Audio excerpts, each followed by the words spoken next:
wala siya dito, naroon. Magaling nga. Hindi ko naman mahuli ng masarap.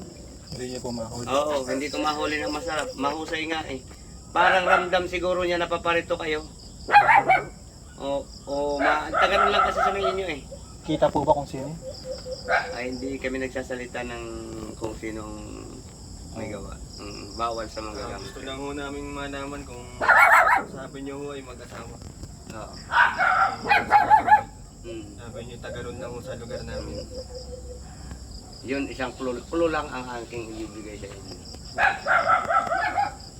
Kasi para po bang kami po magkakapatid, ay di po namin talaga matanggap at ganun nagawa niyo sa nanay namin. Kaya nga ako nga din ay naaano kasi yung tao, yung ganun ba namang klase na? Yung baga namang klaseng tao, yung gaganunin pa. Kung bagay kakunti na po talaga itatagal, Oo, hindi pa, kumbaga hindi pa ilang sinagat tulog po na. ano. Oo, bakit mo ipinsalain pa?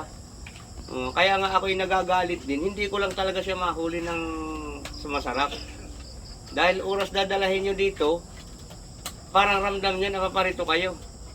Nawawala po ba siya? Nawawala. Oo. Matalino. Abutin ko man, saglit lang, wala na.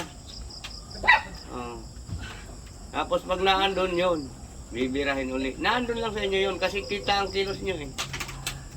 Pwede yung ano yung kapitbahay yun. Malapit lang sa inyo. Matalino pala ho yung Matalino, magaling. napaglalapit dito. Oo.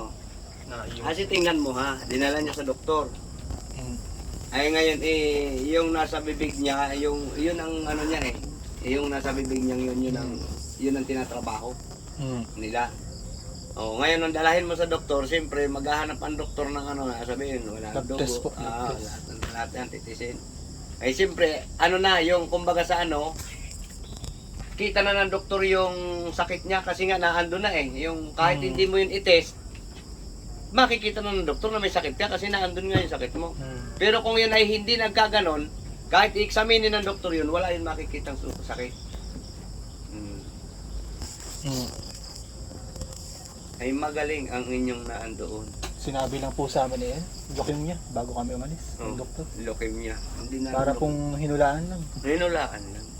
Kasi nga kita na nilang naandun yung kung leukemia yon, kung totally yung leukemia, ganun nakasarap ang kanyang ramdam. Ang gilagid nun nagdudugo na ng husay at saka ang ilong at saka ang mata. Oo.